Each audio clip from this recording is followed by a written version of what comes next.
I have found in my experience that income does not far exceed personal development.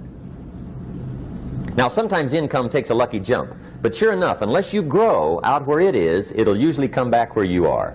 Life has strange ways. If somebody hands you $1 million, best you become a millionaire quickly, so you get to keep the money. Otherwise, sure enough, it'll disappear.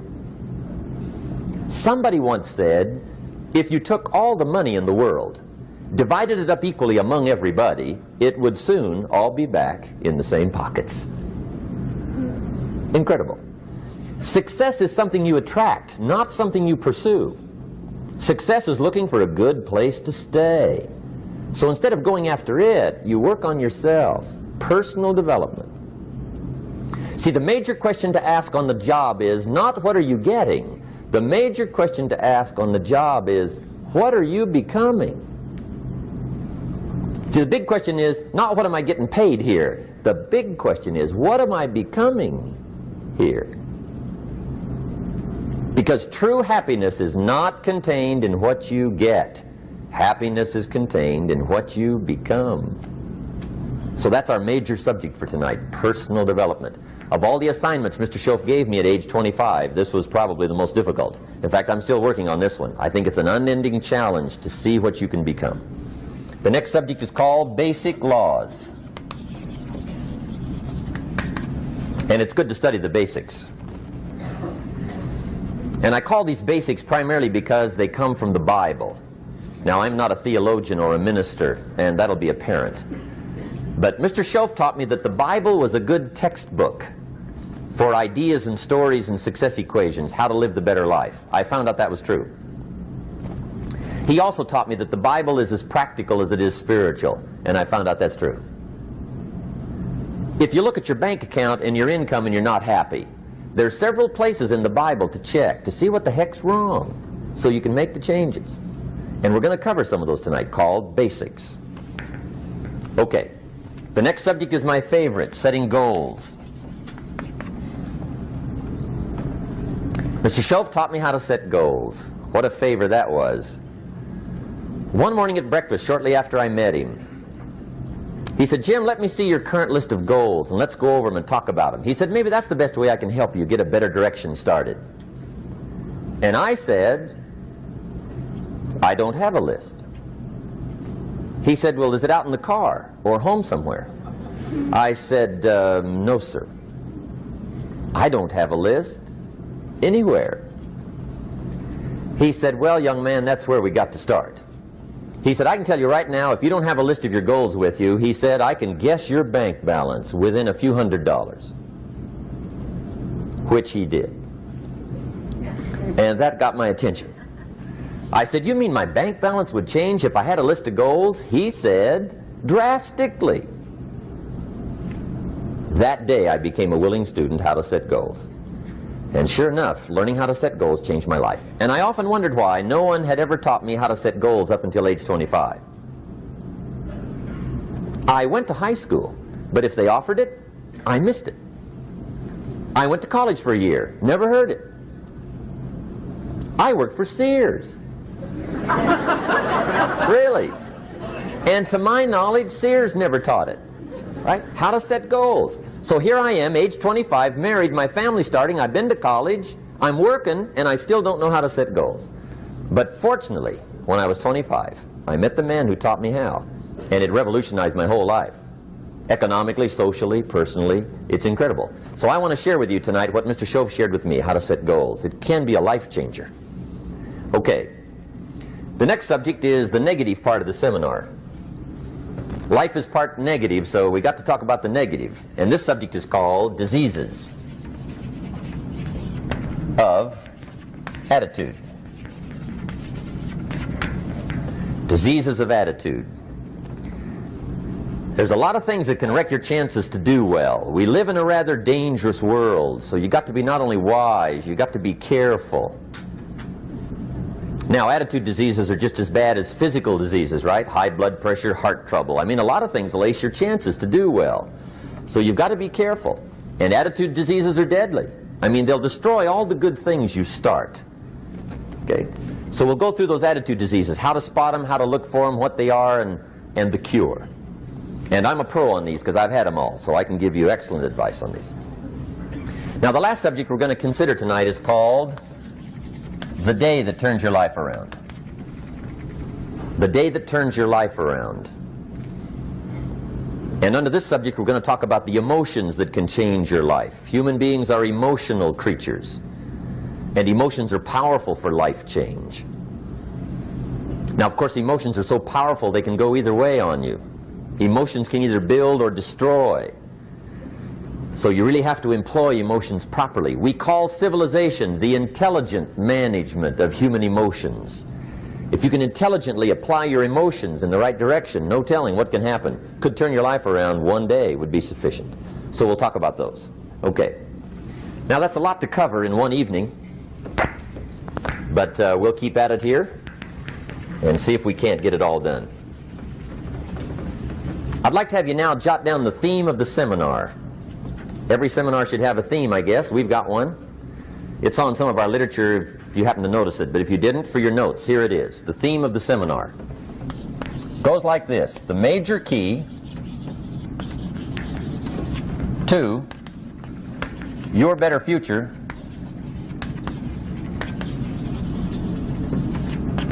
is you.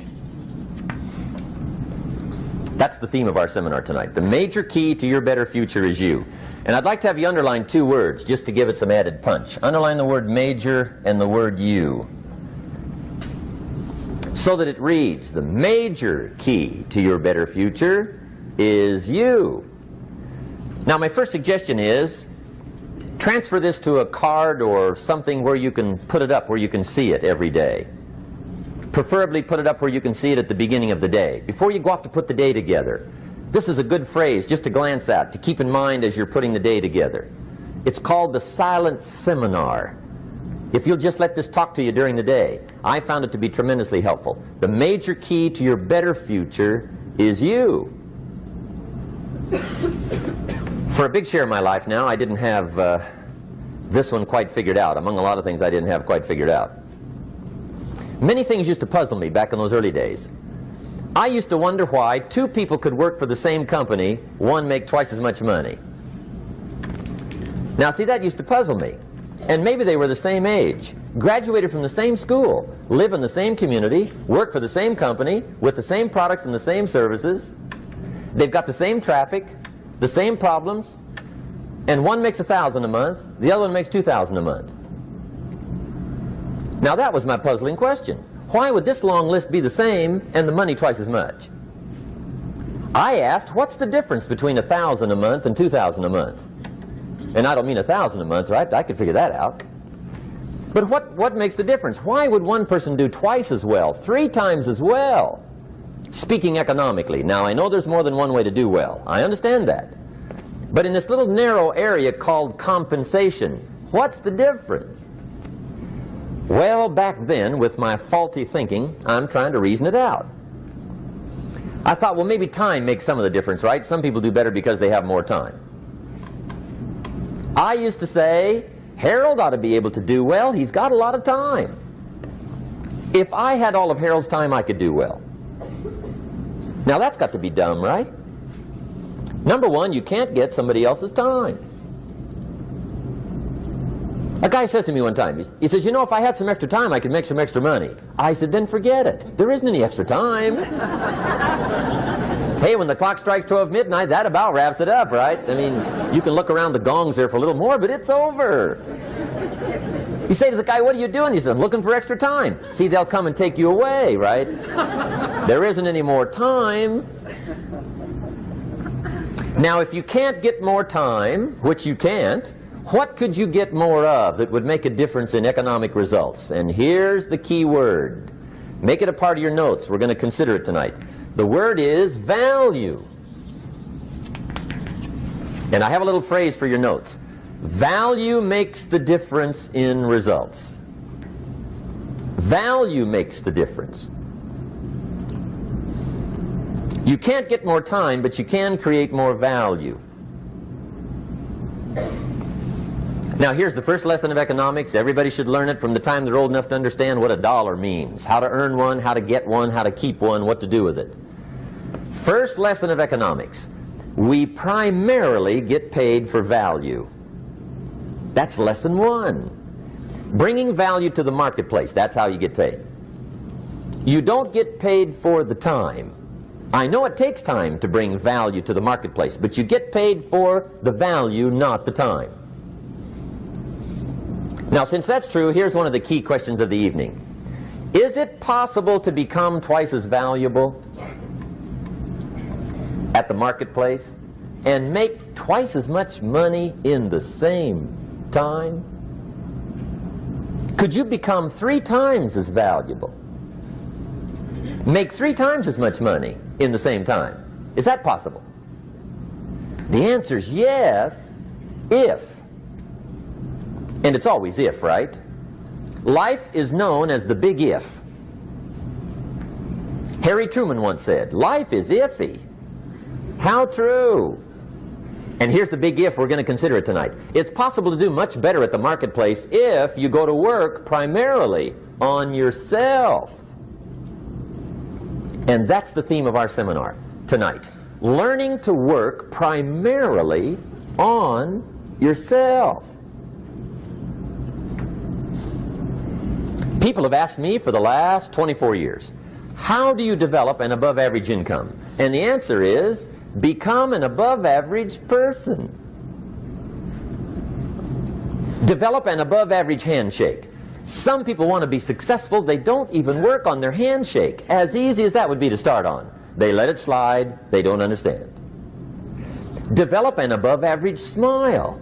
Develop an above-average excitement. Develop an above-average interest in other people. Develop an above-average intensity to win. See, that'll change everything. Probably one of the most frustrating experiences in life is looking for an above-average job with above-average pay without becoming an above-average person. It's called frustration.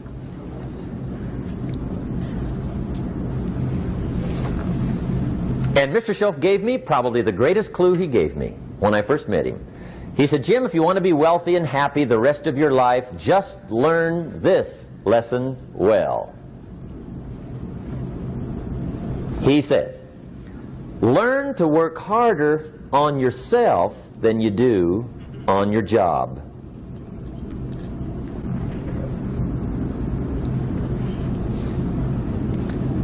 Then Mr. Shoaff gave me probably one of the most important clues among so many things he taught me, but this was in those early days. Mr. Shoaff was very kind, but he was also very abrupt. And he had these interesting questions to ask. I'm giving him a little rundown one day on how things hadn't worked out for me. He said, Mr. Rohn, I've got the answer for you if you will listen carefully. And listen carefully I did that day and for the next 5 years. If somebody's wealthy and happy, you gotta listen. He said, Jim, I've only known you a short time. But he said, it's already my honest opinion that for things to change for you, you've got to change. That wasn't quite the answer I was looking for. But that's the answer he gave me, and I pass it along to you on this warm summer evening in Anaheim, California, 1981. For things to change for you, you've got to change. Otherwise, it isn't going to change. Before I met Mr. Shoaff, I used to say, I sure hope things will change. Right? That seemed to be my only hope. If it isn't going to change, I'm in serious trouble. And then I discovered it isn't going to change, so I'm in serious trouble.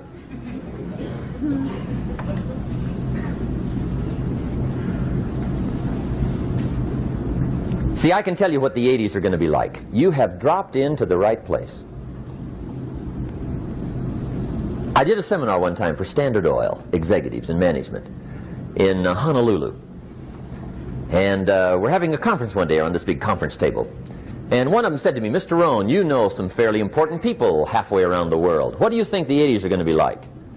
I said, gentlemen, I do know the right people. I can tell you. So they all listened very carefully. And I said, gentlemen, based on my wide experience, I can really honestly say to you, in my opinion, in the 80s, it's going to be about like it's always been. Aren't you glad you came? That's inside. I don't pass that around just everywhere. Now, of course, I said that to make a point, but I also said it because it's accurate. It's going to be about like it's always been. It isn't going to change. The tide comes in, and then what? It goes out. For 6,500 years that we know of, recorded history, and probably long before that. So it is not going to change. It gets light, and then what? It turns dark. 6,500 years. See, it's not likely to change. And we're not to be startled by that. And if the sun goes down, the guy says, "What's happened? What's happened?" It means he hasn't been here long, I guess, right? It always goes down about this time. The guy says, "Well, I don't like that arrangement." Well, you got to talk to somebody besides me, right? It gets light, then it turns dark. In rotation, the next season after fall is what? Winter. Pray tell, how often does winter follow fall? Every year regularly for the last 6,500 that we know of. See, it is not going to change. Now, some winters are long, and some are short, and some are hard, and some are easy, but they always come right after falls. It isn't going to change. Sometimes you can figure it out, sometimes there's no way to figure it out. Sometimes it goes well, sometimes it gets in a knot. Sometimes it sails along, sometimes it gets in reverse. See, that's not going to change. The last 6,000 years reads like this: opportunity mixed with difficulty. That's how it reads. It isn't going to change. The man says, "Well, if it isn't going to change, how will my life ever change?" Answer, when you change. And whether I'm talking to high school kids or business executives, my message is always the same. And it goes like this: the only way it gets better for you is when you get better.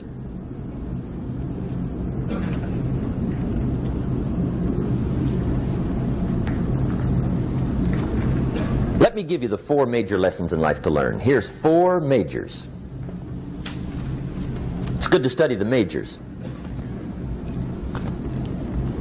In our weekend seminar we teach. Some people don't do well because they major in minor things. You've got to be on the lookout. At the end of every week, end of every month, you've got to check, make sure you're not spending major time on minor things. Okay, we go through that whole series. Majors and minors. Now, let me give you 2 phrases before we get to the 4 majors. This will set it up and you'll see where I'm going. 2 key phrases for your notes. Here's the first one. Life and business is like the changing seasons. That's the first phrase. Life and business is like the changing seasons. One of the best ways to describe life, it's like the seasons. Frank Sinatra sings, "Life is like the seasons." Now here's the second phrase. Very important. You cannot change the seasons, but you can change yourself. You can't change the seasons, but you can change yourself. And see, that's how life gets better for you, not by chance, but by change. Now, here's the 4 major lessons in life to learn. I've got my first book finished. Came out a couple of weeks ago. This is in it. The 4 major lessons in life to learn. Here they are. Number 1, learn how to handle the winters. That's lesson 1. They come right after falls with regularity. Some are long and some are short and some are hard and some are easy, but they keep coming. You must learn to handle the nights. They come right after days. You must learn to handle difficulty. It comes right after opportunity. You must learn to handle recessions. They always follow progressions. For the last 6,000. See, it isn't going to change. The lesson you must learn is how to handle it. And there's all kinds of winters, right? The winter when you can't figure it out. The winter when it all goes smash. The winter when it turns belly up. The winter when it won't work, when you've run out of money and you've got a broken heart. See, those are winter times. There's all kinds. Economic winters, social winters, personal winters. When your heart is smashed in 1,000 pieces and the nights are unusually long, your prayers seem to go no higher than your head. It's wintertime. Barbara Streisand sings, "It used to be so natural to talk about forever, but used to be's don't count anymore. They just lay on the floor till we sweep them away. You don't sing me love songs, and you don't say you need me, and you don't bring me flowers anymore." A song of winter. But see, the disappointments come. Those are normal. That's part of life. But the question is, how do you handle it? How do you handle the coming winters and the disappointments and the down times? Well, you can't get rid of January by tearing it off the calendar. But here's what you can do. You can get stronger, you can get wiser, and you can get better.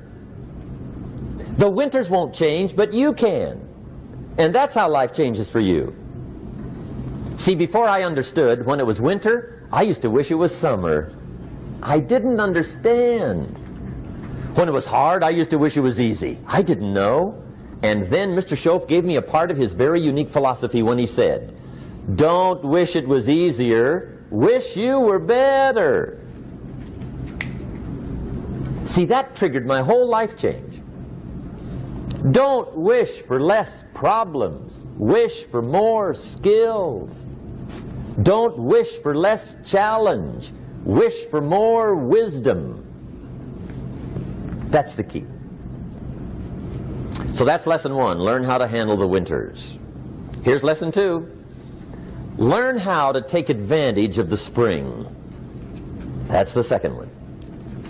Spring is called opportunity. And spring follows winter. What a great place for it. If you were going to put it somewhere, that'd be the place to put it, right after winter. And pray tell, how often does spring follow winter? Every year with regularity, 6,000. You can almost count on it. See, opportunity always comes. Days follow nights. Isn't that terrific? Opportunity follows difficulty. But here's what you must learn to do. Underline these 2 words in that key phrase. Take advantage. Underline those 2. You must learn to take advantage of the spring.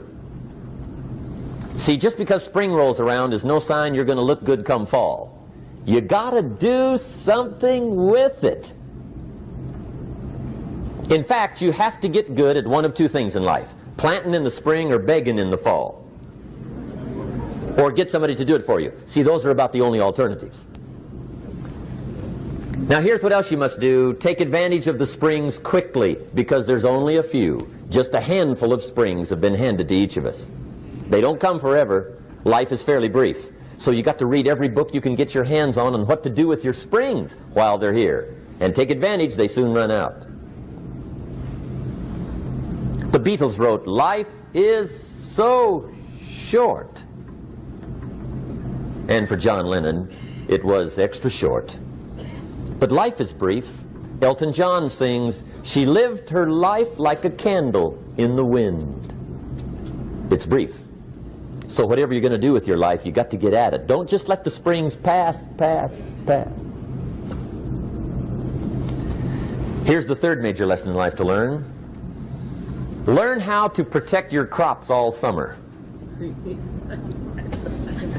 You got to take care of what you start. Sure enough, as soon as you've planted your garden in the spring, the busy bugs and the noxious weeds are out to take it. And here's the next bit of truth. They will take it unless you prevent it. And that's the third major skill to learn. You've got to learn to prevent the intruder from taking all the good you start. It's one of the challenges. Here's 2 key phrases under number 3. First one, all good will be attacked. on this planet. Maybe not the next one we get to, but on this one, all good will be attacked.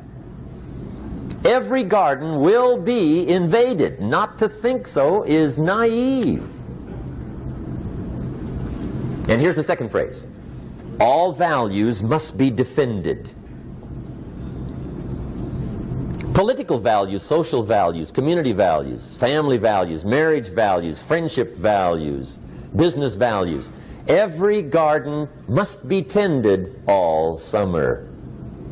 Third major lesson. Now here's number 4. Fourth major lesson in life to learn. Learn how to reap in the fall without complaint. Learn to reap come harvest time without complaint. Take full responsibility for what happens to you. It's one of the highest forms of human maturity, accepting full responsibility. It's the day you know you've passed from childhood to adulthood, the day you accept full responsibility. And another note, learn to reap in the fall without apology. Without apology if you do well, and without complaint if you don't. That's maturity. I used to have that long list of reasons why I wasn't doing well. To explain. You got to explain, right? Otherwise you're going to look bad. I used to have this funny list called Reasons for Not Looking Good.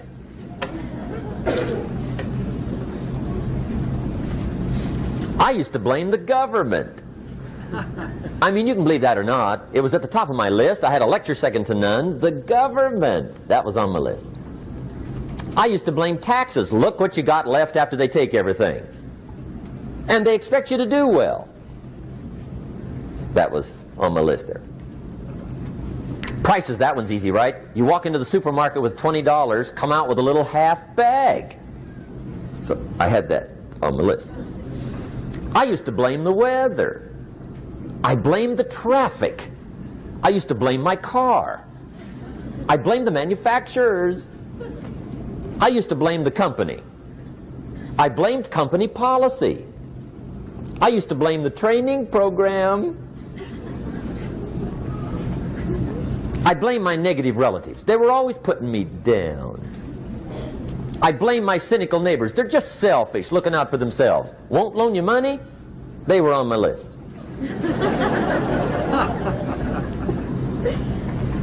I used to blame the economy. I blamed the community. That's a pretty good list for not doing well, isn't it? I thought it was good. I'll never forget one day, Mr. Schoaf was very kind, but he was also very blunt, and this was no exception. And I'm glad he was blunt. There's a lot of things I'd have missed if he hadn't have been blunt. One day, with sort of a curious look on his face, he said, "Jim, just out of curiosity, tell me, how come you haven't done well up until now?" Excellent question. I thought, well, so I won't look too bad, I'll go through my list. And this list I just gave you, I put that on him. And he was very patient. He let me go through the whole thing, the government, the weather. I went through this whole thing. When I finished, he looked my list over very carefully. He said, "Mr. Rohn, big problem with your list. You ain't on it." How brilliant.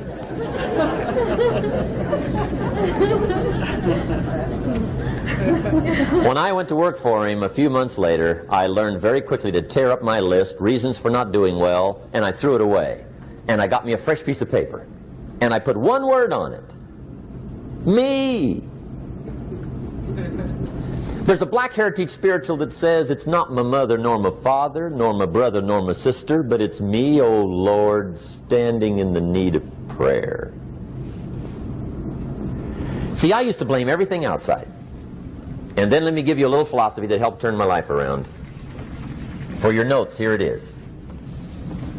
It's not what happens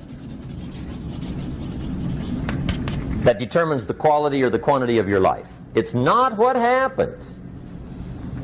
And the reason is because what happens happens to about everybody. No different. The sun went down on all of us last night. A common event, a happening. And I found out that the same things can happen to two different people. One gets rich and one stays poor. Why is that? It's because it's not what happens, but rather it's what you do that changes everything. So that's a key phrase. It's not what happens, it's what you do. What happens is about the same. You might put that in parentheses here. Same. What people do, that's what's different. Anything can happen, right? Everything can happen. I've heard all the stories. I've been one of the stories. Hey, we could all tell stories all night long, right? Happenings. Anything can happen. Have you heard of Murphy's Laws? Anybody here heard of Murphy's Laws? Okay, most of you have. Murph had these laws. One of them was, if anything can go wrong, it will. That's one of Murphy's Laws. He was not one of the great positive speakers of the day. But anyway, it's still true though, right? Anything can go wrong, everything can go wrong. For sure. I've fallen out of the sky so many times. Once to the tune of a couple of million. Devastating. Took me a while to survive that one. Now, it wasn't all that much, but it was all I had. Right? I mean, that's when it's much, right? When it's all you got. If you got 3, 2 go, you got 1 left, you ain't looking that bad. But when it all goes. Has anybody been there when it all went? Anybody? Come on, the rest of you liars. Go ahead. Hey, we've all been there, right? When it all went. Of course, it used to be a long time ago, right? When you ran out of money, got to 0, you were all through. Heck, now you can whistle right on by 0, right? I mean, they will bury you. That's what they will do.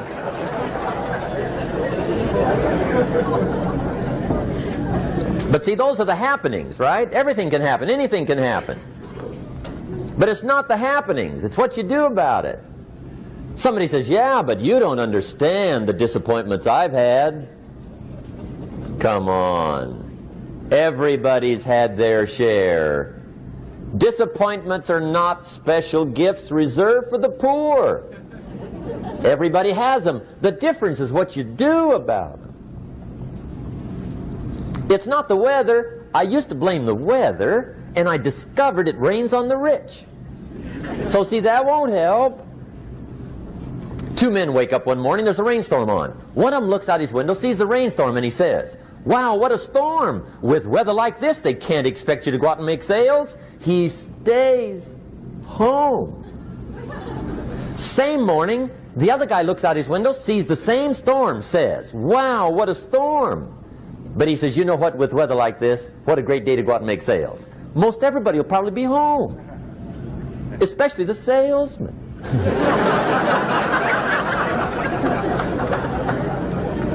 See, that's the difference in how your life works out. It's not what happens, it's what you do. So here's one of the key questions of the evening. Starting tomorrow, what are you going to do that'll make a change in your life's direction? Good question. What are you going to do starting tomorrow that'll make a difference? Now see, if you don't do something starting tomorrow that'll make a difference, guess what? It's gonna be the same. And see, that way you can guess what the next 5 years are going to be like. Look at the last 5. Because the next 5 are going to be like the last 5 unless you, major key, tomorrow, change it all.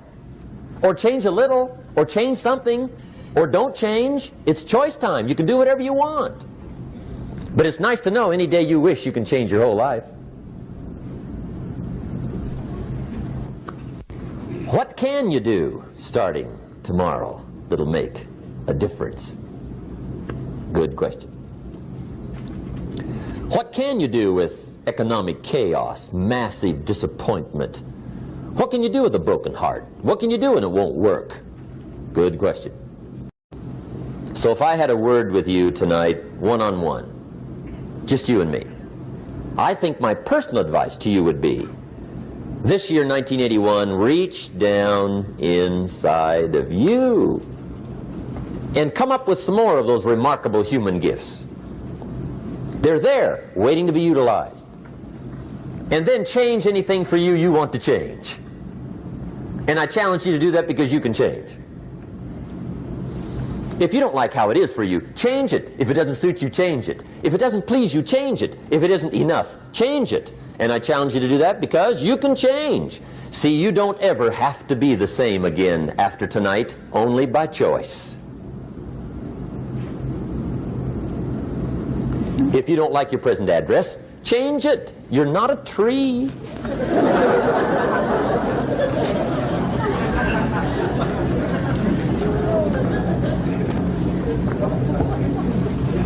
Now, let me give you 3 steps to personal development. Let's get down to the nitty-gritty. What does it take to really make the changes starting tomorrow? It takes more than philosophical pronouncement. I know that. It also takes more than enthusiasm. I know we're hearing a lot about enthusiasm these days, but see, that just won't do the job.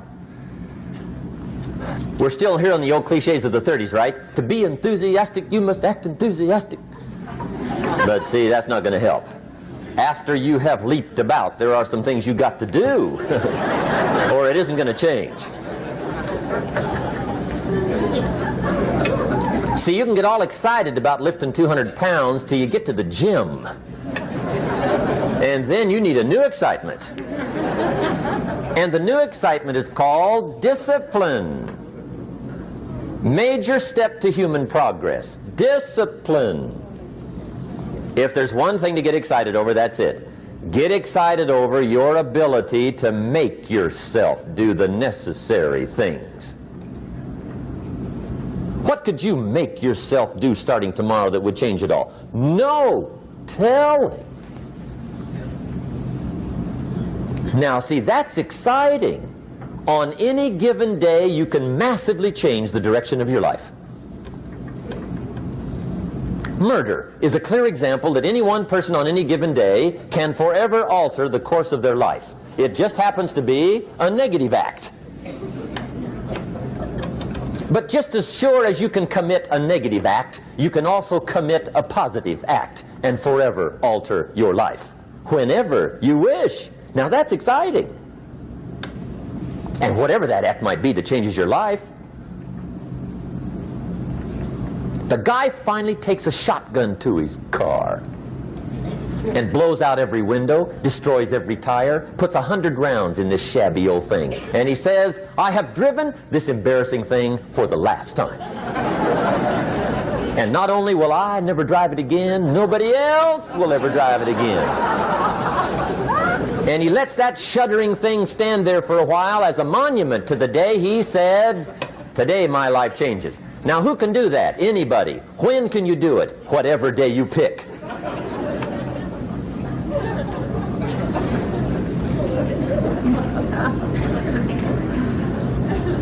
Now here's the key to discipline. Start with the little disciplines, get excited over the little disciplines, and get right on those, because those will lead to the big ones. You can't handle the big challenges in life unless you take on the little ones. Make a list of all the things you can do, get right on those, discipline yourself for those, both for the results and for the muscle and for the practice, so that when life hands you some big challenges, you'll be ready, you'll have the muscle.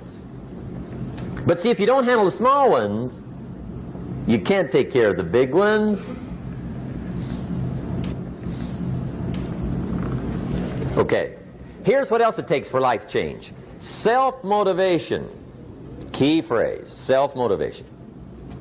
I don't know why we call it self-motivation. It's really the only kind there is. You've got to motivate yourself. Because I found out you can't change people. They can change themselves, but you can't change them. Lord knows some I've tried. But see, it won't work. People have to change themselves. I learned some of those lessons early. I built a little sales organization way back in those early days. I'm 25. And I had some nice people. I said, I'm going to make these people successful if it kills me. I almost died, right? I mean, you can't do that.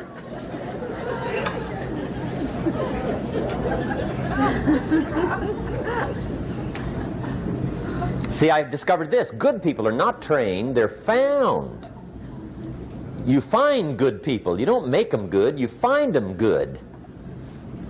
Training really is for the purpose of finding good people. You don't need much instruction for a good person. Too much training probably means you got the wrong people.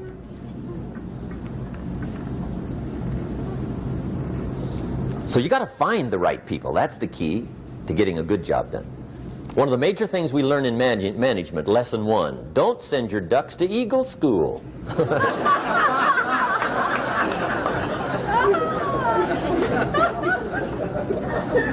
Because it won't help. I mean, I'm telling you, it won't help, no matter how good your school is. And the little eagle badge and little eagle hat, I'm telling you, it won't help. It won't help.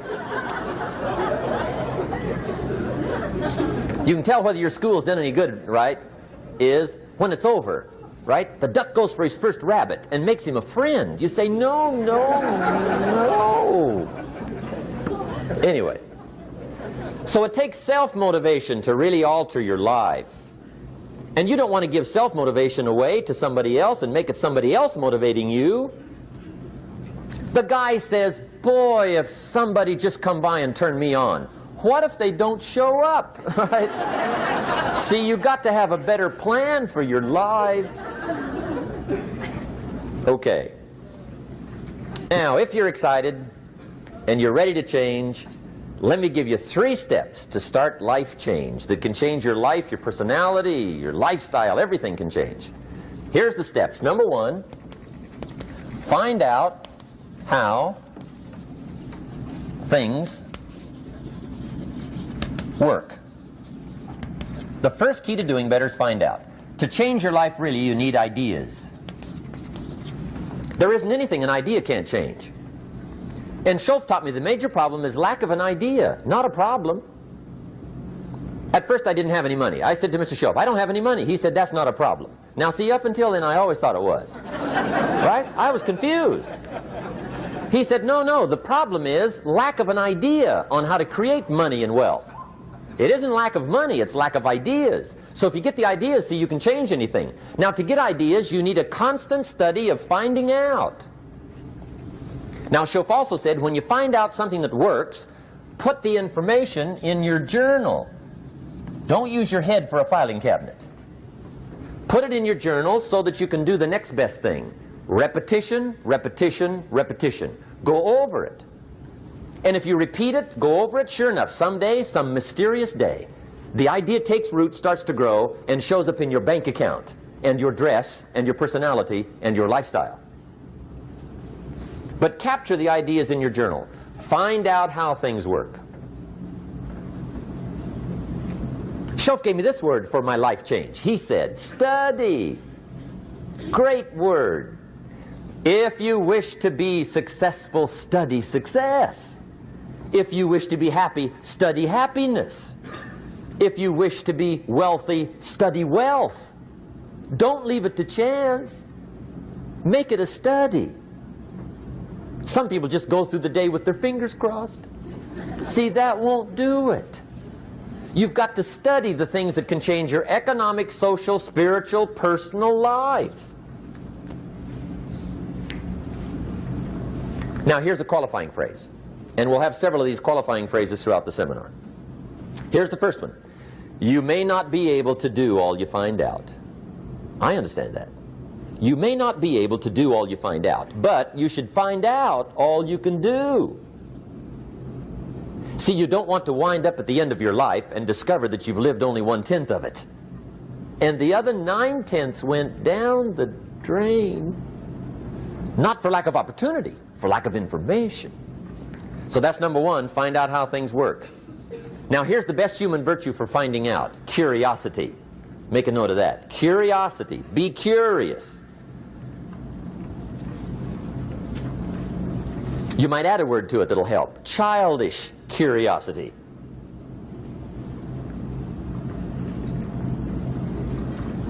What will kids do if they want to know something bad enough? Bug you. That's the phrase.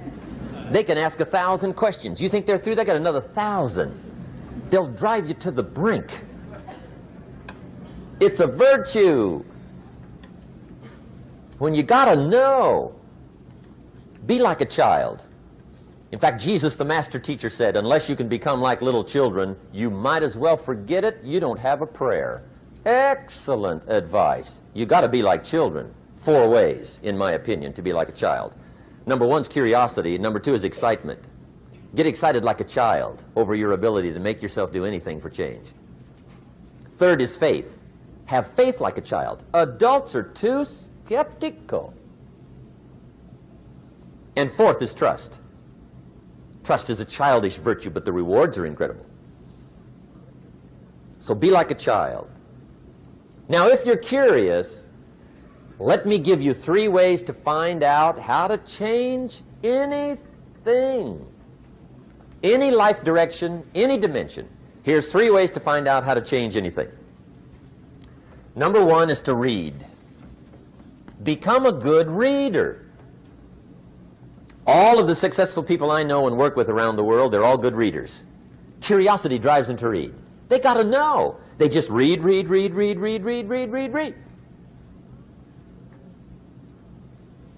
Become a good reader. Now, that's my opinion. Listen to the other lecturers and listen to me and make up your own mind. Don't be a follower. Be a student. Okay? I say, really, for life change, you got to read. One way to learn is from your own experiences, but another way to learn is from other people's experiences. See, one book might save you 5 years if you read it. Did you know there's books on how to be stronger, more decisive, be a speaker, be a leader, have a better effect on other people, develop your personality? Did you know there's books on that? And people don't read them? How would you explain that? And they can read? Did you know that hundreds of successful people have written their stories in books and they wrote down how they did it and people don't read it? How would you explain that? The guy's busy, I guess. You know, you get tied up. The guy says, well, yeah, you work where I work. By the time you struggle home, it's late. You got to eat a bite of supper, watch a little TV, get to bed. You can't sit up half the night reading. And the guy's behind on his car payment. Good worker, hard worker, sincere. But you got to be better than sincere and work hard. Otherwise, at the end of your life, you'll wind up cold, stony broke. You got to be better than a good worker. You got to be a good reader. The whole world is governed by laws. The universe, in fact. Laws. We call it the law of electricity. We call it the law of gravity.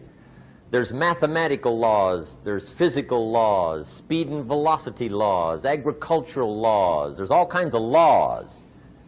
Now that we find ourselves on the spinning planet, you just have to learn what I call the setup. Learn the setup. Life's setup. Now, we didn't set it up, but we're here, so you got to learn it. And we should learn the setup for 2 basic reasons. Number 1, to keep from getting hurt. It's one of the major reasons for learning, so you won't get hurt. See, economically, socially, personally, you can get hurt just not knowing. Ignorance is not bliss. Ignorance is poverty. Ignorance is tragedy. You got to know, or you're going to get hurt. It's good to know not to walk out the 10-story window. That's excellent information. Now, what if a guy didn't know and he walks out? Now he's dead at the bottom. Somebody says, well, the poor guy didn't know. You got to know, or you're going to get hurt. Okay. Now, here's a parenthesis. You don't have to like the setup. I don't ask you to like how it is. That's not what's important. But it is important to learn how it is. Okay? So you don't have to like it, but you should learn it. That's what I tell the kids, right? Make sure you get the information. What you think about it, that's up to you. What you're going to do with it, that'll soon be up to you. But make sure you get it. See, there's nothing worse than being stupid. Nothing. I mean, being broke is bad, but being stupid is awful. And what's really bad is being broke and stupid, right? That's about the end of the world. I mean, there isn't anything much worse than that. Unless you're sick. Sick, broken, stupid. I mean, that is it, right? There's nowhere else to go. So make sure you get the information. It's key. You don't have to like it, but learn it. If this big monstrous thing lifts up in the sky, hangs there for a little while, cuts loose, comes crashing down, boom, shakes the ground for 5 miles. And then this big monstrous thing lifts back up in the sky, hangs there for a little while, cuts loose again, comes crashing down, boom, shakes the ground for 5 miles. It just keeps doing it, this big monstrous thing, lifting up and then crashing down, boom. Now, you might come along one day and say, that's got to be a stupid arrangement, which is okay. You're entitled to your opinion. But the first thing you should learn to do is get out from under it, right? That's number one. You might have a great moral argument. You might want to shake your finger at the sky, but do it from over there, right, so you don't get smashed. It's called your basic smart. So number one, learn so you won't get hurt. Whether you like it or not, learn. Now here's the second reason for learning, the setup, to benefit. It's called the plus of life. And that's what life is, right? Both minus and plus. The minus is tragedy, heartache, misery, failure, unhappiness. But life is also happiness, prosperity, good feelings. So here's the key.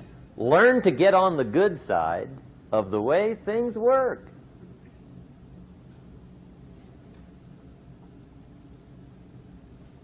Now here's 2 of the basic laws, and we'll take our break. Shof taught me these. They come from the Bible. Now again, I'm an amateur, okay, when it comes to the Bible. I'm not a pro. So you'll sort of have to take my way of putting it. But here they are. The first one is the law of use. The law of use. And it goes something like this. Whatever you don't use, you lose. Lack of use causes loss.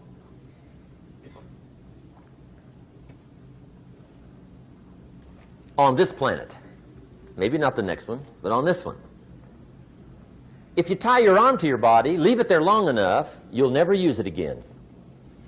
It's over for the arm. Now, it may not be over, but it's over for the arm. The only way to keep the use of this arm is what? Keep using it. If you quit, you lose automatically. They don't bring it up for a vote. You lose automatically when you quit. Now, the same thing that goes for your arm goes for your brain, mentality. The same thing goes for all the human virtues. Ambition, unused, declines. Strong feelings, unused, diminish. It doesn't grow, it diminishes. Faith, unused, decreases. It's a law. Vitality, unused, diminishes. Energy, unused, decreases. The guy says, well, I'm going to save up my energy. You can't do that. That's like trying to save today, put it on the end of the year. See, you can't do that. They'll come take you away. If you don't use today, what? It's lost. The guy says, well, I'll work twice as hard tomorrow to make up for it. See, that's foolish. You could have done that anyway. Today unused is lost. A talent unused is lost. An ability unused is lost. So here's one of the key expressions of the evening. Take a new inventory of yourself. Starting tomorrow, new project. Take a new inventory. And make sure that all of your talent and ability and mentality and ingenuity and vitality and strong feelings, faith, courage, make sure that all you've got's being used. Otherwise, you lose. Now, one of the best illustrations of the law of use is a Bible story called the Parable of the Talents. The talent story. Interesting story if you haven't read it in a while. Just review it. It's a good story. An ancient story. It says there was a master with 3 servants. He got them together one day and he said to the 3, I've got these talents. And in those ancient days, a talent was a measure of gold. And he said to the 3 servants, take these talents and see what you can do with them while I'm gone. He said, I'm taking a journey and I'll be gone for a while. When I come back, we'll get together, go over the book, see how you did. He said, here's 5 of these talents for you. 5. Here's 2 of them for you. 2. And here's 1 for you. 1. The master said, take those talents, see what you can do with them. When I come back, we'll get together, we'll go over it all. The servant said, okay, master takes off. According to the ancient story, the master comes back from his trip. When he gets back, he gets the 3 servants together, and as he said he would, he asks, how did it go with those talents? You were 5. What happened? That servant said, well, I took the 5 talents you gave me, and I put them to work. A little shaky at first, but he said things finally got rolling. And he said, I poured it on. And he said, my talents grew to 7, 8, 9, 10. He said, I doubled my talents from 5 to 10. Books will show. Master said. One heck of a job. Or something like that. He said, I gave you 2 talents. What happened? That servant said about the same thing happened to me. I put those 2 talents to work, poured it on, they grew to 3 and then to 4. He said, I doubled my talents from 2 to 4. Books will show. Master said. Well done. He said, I gave you 1 talent. What happened? That servant said, well, I took the talent you gave me and I carefully wrapped it and I dug a hole and buried it. And camouflaged it, I suppose, right, so nobody would steal it. And he said, fortunately, nobody got it. And he said, I knew you were going to be here today, so I dug it up. Here it is, safely wrapped. I did not lose it while you were gone. According to the ancient story, the master said, take that talent away from him and give it to the man that's got 10.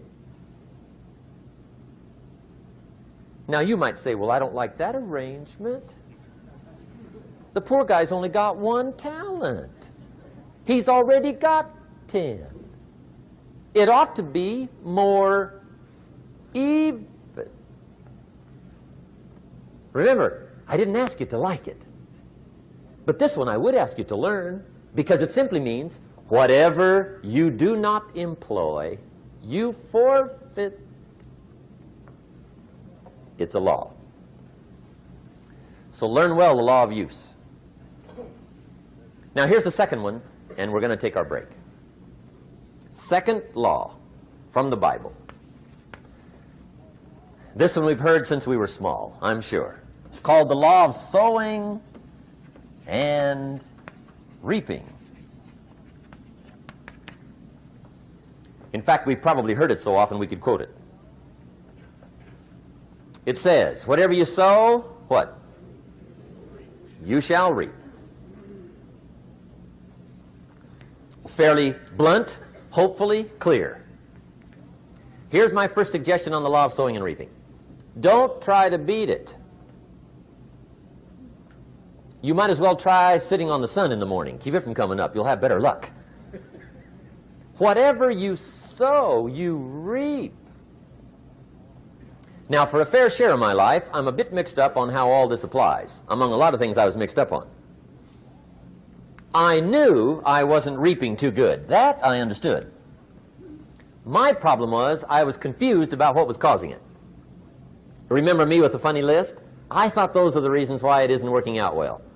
And then Mr. Schoaf gave me the clue that helped me figure it all out. He said, Mr. Rohn, I have another answer for you. There's another way to quote this law that'll show you where the problem is so you can go to work on it right away. All you need to know is where the problem is, then you can go to work on it. So he quoted me the law another way, and I found out what my problem was. Here's the way you quote the law. Whatever you reap is what you've sown. Now I knew what my problem was. Whatever you reap is what you've sown. If you don't like the crop, who do you look up? Answer, whoever planted it. And where do you find who planted your crop? Answer, in the mirror. What I finally learned to do come fall was to go to the mirror. That's where you go. And if necessary, you say, a few skinny carrots? I got to be unimpressed. Where were you last spring? Asleep. Didn't you read the books? Did you break your hoe? Let me give you 7 key points to the law of sowing and reaping. Let's tick right down through the list of 7, and it'll be break time. 7 points to sowing and reaping. Here's part of the philosophy that really helped me to make some changes in life direction. Number 1, the law of sowing and reaping is negative. That's number 1, which simply means if you sow bad, you reap bad. Now, this is kind of 3rd grade, but it doesn't hurt to go over the basics. If you plant thistle seeds, you don't get pumpkins. Honest, no use looking for pumpkins. John says, how come no pumpkins? Come on, John. The law's negative. That's how come. Now, here's number 2. The law's positive, which simply means if you sow good, you reap good. If you plant pumpkin seeds, you don't get thistles. Not from pumpkin seeds. Mother Nature won't pull tricks on you over in the corner snickering and pushing new thistles and you planting pumpkin seeds. She won't do that. You will get pumpkins from pumpkin seeds, and the reason is because the law is positive. Now, here's number 3. I got excited when I found out the full dimension of this. See, you do not reap what you sow, but rather you always reap much more than what you sow. So the 3rd key word is more. You don't get back what you put out. You get back much more than what you put out. And it works both positive and negative. On the negative side, it said, if you sow to the wind, you reap the whirlwind. So you've got to get ready for that, or you will be naive. See, anybody can, whether you will or not. See, that's the question. And here's a good question to ask. We are all buying somebody's plan. The question is, whose? Who's got you talked into doing what you're doing? Who's got you talked into your present plan? See, 10 years from now, you will surely arrive. The question is, where? But see, anybody, if you want to, can go searching for a good plan, pick it, and start working it. And sure enough, as the time passes, as it surely will 5 years from now, 10 years from now, then you'll be winding up wearing what you want to wear, driving what you want to drive, living where you want to live, become what you want to become. But now's the time to fix the next 10 years. And who can? Anybody. Here's number 6. The 6th key to sowing and reaping. This is leveling with you now, as we promised to do. There's one thing better than the truth, and that's the whole truth. And here's part of the whole truth of the law of sowing and reaping. Number 6 is, you could lose. There are times when you just lose, no matter what you do. It's that kind of planet. You reap what you sow. Yes, but... what does that mean? Yes, but... well, the farmer plants his crop in the spring, takes care of it all summer, loves his family, works 10, 12 hours a day, 6, 7 days a week, is an honorable man. Come fall, he's got a beautiful crop, and he deserves every bit of it. But the day before he sends the combines into the field, a hailstorm comes along and beats it all in the ground, which means you lose. Somebody says, well, what did he do wrong? Answer, nothing. It's just that kind of planet. Sometimes it's going to hail on your crop and rain on your parade, so you got to get ready for that or you will be naive. That's just part of the life arrangement. And don't press me why. I was not in on some of the original decisions here, so I don't know how it got set up. But there's just times, sometimes you lose. That's part of life. But now here's number 7. The 7th key to sowing and reaping. And it goes like this. It's just another way to quote the same law. And it goes like this. If you don't sow, that's just another way to quote the law. If you don't sow, what? You don't reap. You don't even have a chance. So if you looked at your game plan tomorrow, you might come to the quick conclusion, I got to get some sowing going. How true. Get you some sowing going. And remember, you've got plenty of time. You've got all the time there is. Some people spend enough TV time to make a fortune. The latest article on television watching in this country, according to the latest article, the average television is on in this country in every household 7 hours a day, called the Big 7. I asked a guy one time what his TV cost. He said about $450. I said, you forgot to look at the price tag. He said, what do you mean? I knew he was a TV watcher. I said, that television costs you, in my opinion, at least $12,000 a year. To watch it, not to own it. Owning it's cheap. Watching it is what's expensive. And I said, hey, $12,000 a year is too much to pay to watch TV. That's too much. Pay a little, but not $12,000. And he's the guy that said, I hope pay TV never comes.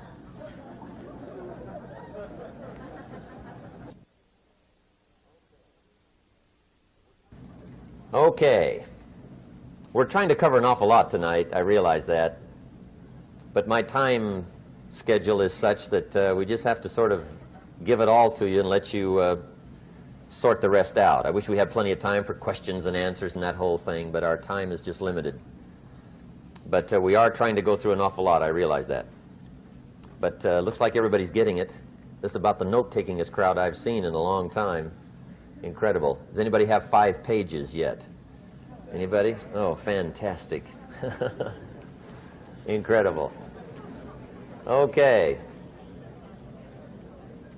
Maybe you heard the story about the preacher down in Texas, southern part of the country. He was an evangelist back in the horse and buggy days. And he was very good at being an evangelist, and a lot of people used to come and hear him preach. And one day he put up his tent in one of these Texas towns and expected a big crowd as usual, come and hear him preach. And he got there first night of the tent revival, walked in. 7:30, time to start. And to his surprise, the tent was empty. He thought, well, something must be drastically wrong. So he waited till 7:45, nobody showed up. 8 o'clock, zip. Finally, 8:15, one lone cowboy wandered up on his horse, tied his horse up outside, came in, sat down on the front bench, right, waiting for something to happen. The preacher thought, well, at least I better go down and talk to the cowboy. So he walks down, talks to the cowboy, and he says, Cowboy, I'm the preacher. And he said, I don't know what to tell you. Something's gone wrong. He said, this tent was supposed to be full of people. He said, I'm embarrassed. He said, you're the only one that showed up. And he said, I really don't know what to do. And the cowboy said, well, I'm not a preacher, so I really can't tell you what to do. You know, he said, I'm just a cowboy. But he said, I know this, if I went out to feed my cattle and only one showed up, I'd at least feed it. The preacher thought, hey, the cowboy is right. If you've got a good idea to share, you should share it, if there's 1 or 1,000. So he got kind of inspired by this conversation, and he jumped up on the platform and started to preach, as if the tent was full of people, just exploded. And he went for an hour and 15 minutes, just kept rolling. Finally, he quit. And when he finished, he came down off the platform, talked to the cowboy again. Says, well, cowboy, what did you think of my sermon? And the cowboy said, well, I'm not a preacher, so I really can't tell. You know, he said, I'm just a cowboy. But he said, I know this. If I went out to feed my cattle and only one showed up, I'd feed it, but I wouldn't dump the whole load on it.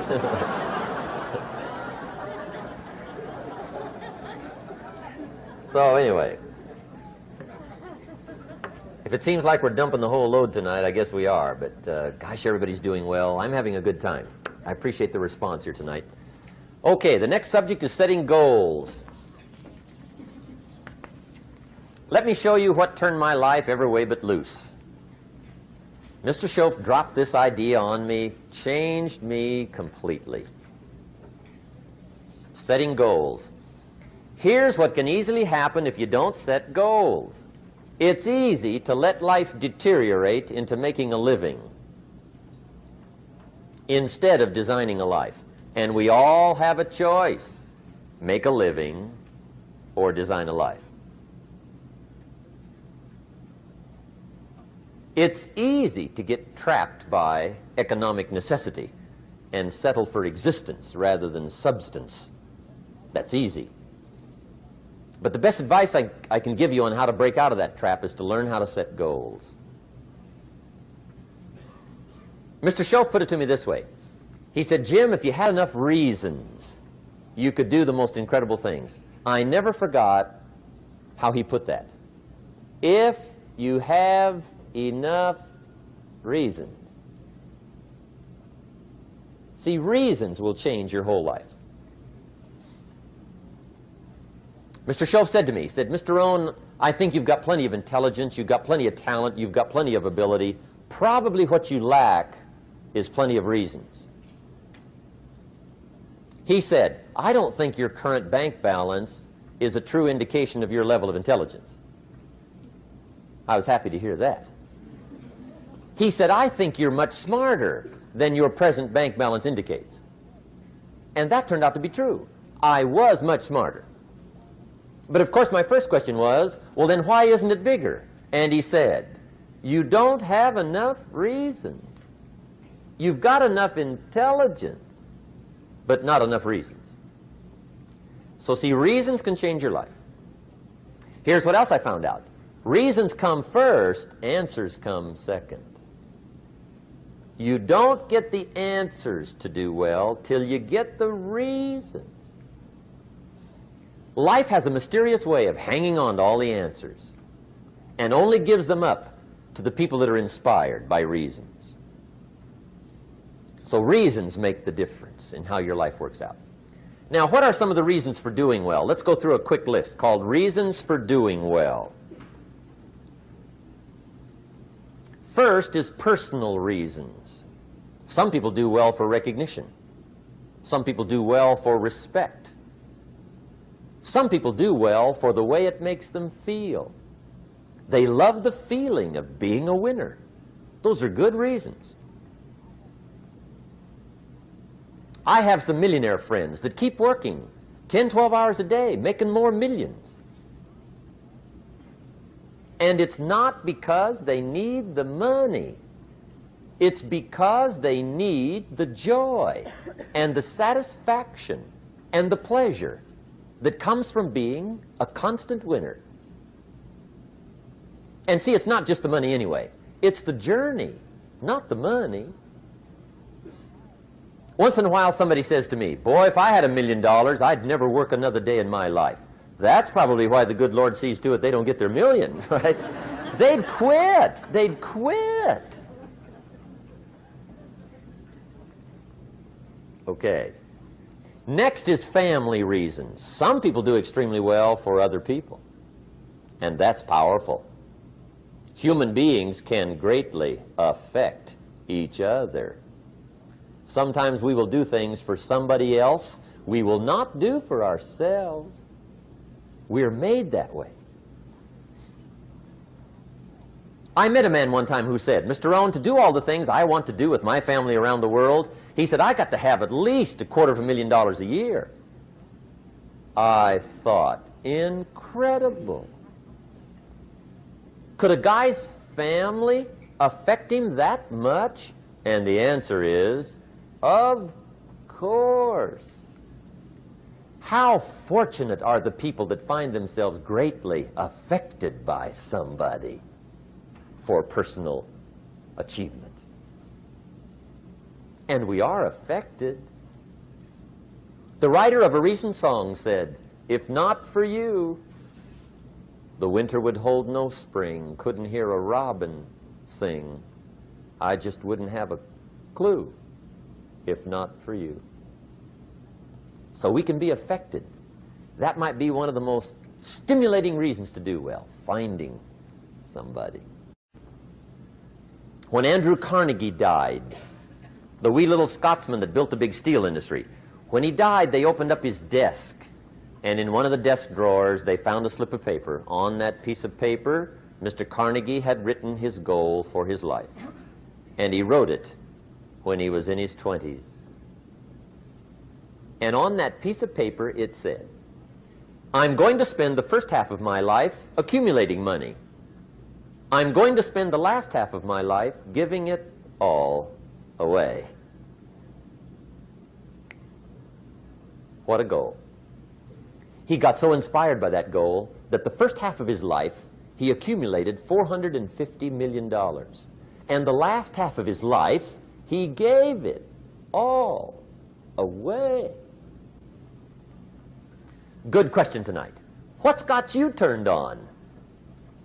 What's got you bombed out of sight to get up early and stay up late and hit it all day? Next question. What's got you turned off? When I found the answers to those two questions, my life exploded into change. I finally found out what had me turned off, and I got that cured. And then I got me a long enough list of reasons to turn me on. And once the lights went on for me, age 25, they've never gone out.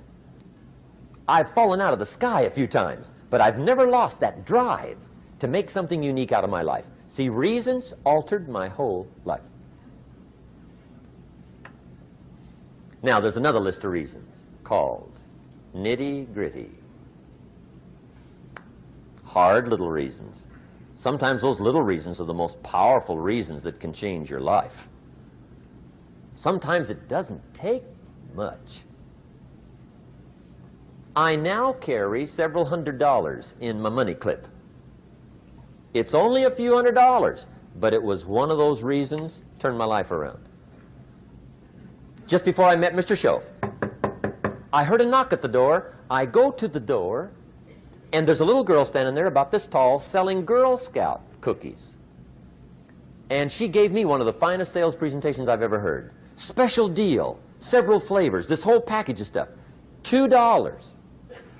And with a big smile, she very politely asked me to buy. And I wanted to. Big problem. I'm broke. I don't have $2. And to this day, I can remember the pain and the embarrassment. I'm a father, I'm a husband, I've been to college, I'm working, I'm 25, I don't have $2. And I didn't want to tell her that for some reason. So I did what I thought was next best. I lied to her. I said, "Hey, look, I've already bought lots of Girl Scout cookies. I've still got plenty stacked in the house," which was not true. But it seemed to get me off the hook for the moment. She said, "Well, gosh, that's wonderful. Thank you very much." And she went away. When she left, I closed the door, and that was the day I said to myself, I don't want to live like this anymore. I've had it with lying, and I've had it with being broke. I'm never going to let this happen to me ever again. I promised that day I would work as hard as possible and would always carry plenty. It took me a little while, but now I do. It was one of those reasons. And I guess I carry plenty for two reasons. One is the way it makes me feel, but also in case I bump into another Girl Scout selling cookies. right? I'm ready.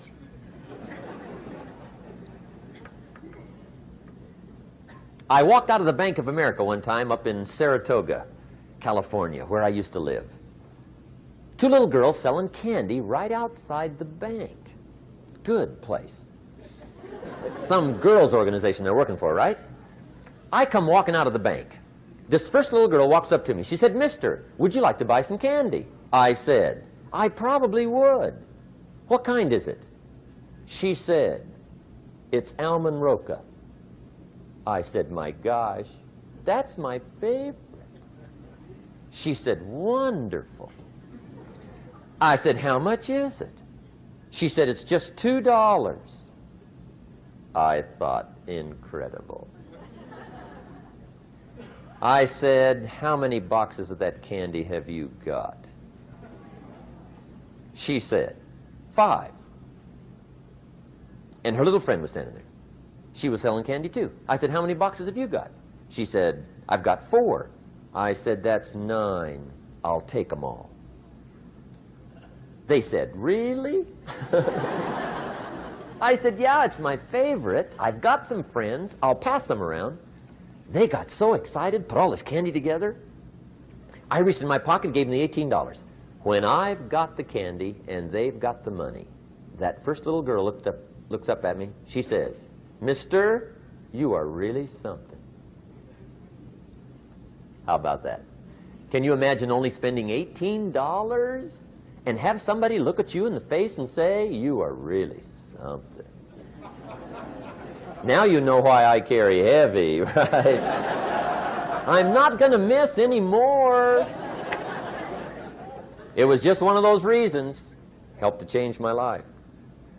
One of my nitty-gritty reasons was budget finance. Budget finance used to grind my soul.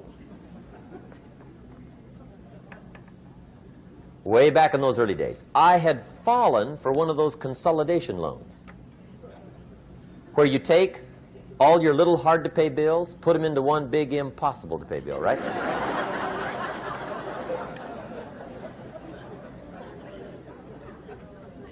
I would get 4 or 5 payments behind. This one guy used to call me day and night. I don't think they're allowed to do that anymore. Harassed me. Threatened to run me in front of the judge. Threatened to ruin my credit.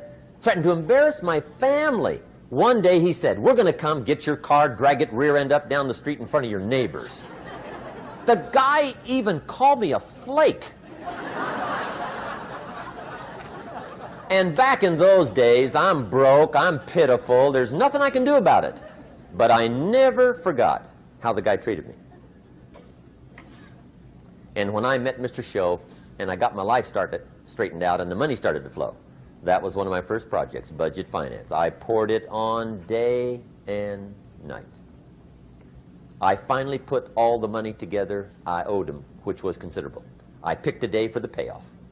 And when the payoff day came, I put the money in small bills in a big briefcase. And I walked into the budget finance office on Wilshire Boulevard in Los Angeles. The guy who harassed me so often, his desk was about 3 back. I walked right up to his desk, startled him. He wondered what I was doing there. It was the first time I'd been there since I'd borrowed the money, right? Without saying a word, I opened up this briefcase, dumped this pile of money all over his desk. I said, "Count it. It's all there. I will never be back." And I turned around and stormed out. Now, that might not be noble, but if you haven't tried it, you've got to one time.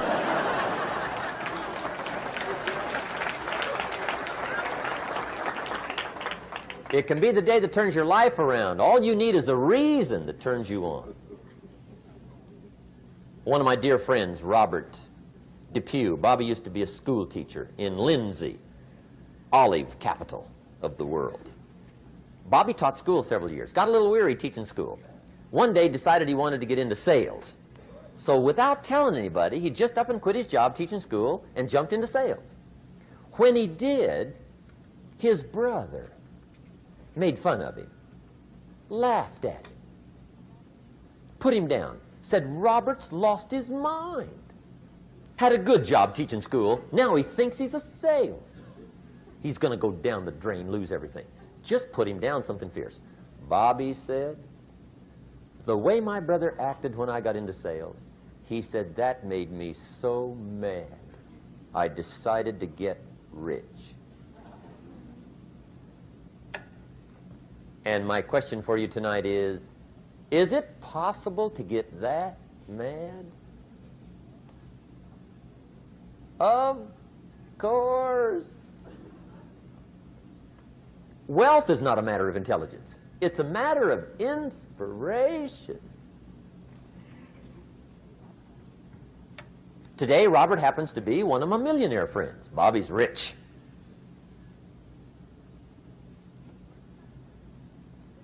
Frank Sinatra said one time, the best revenge is massive success.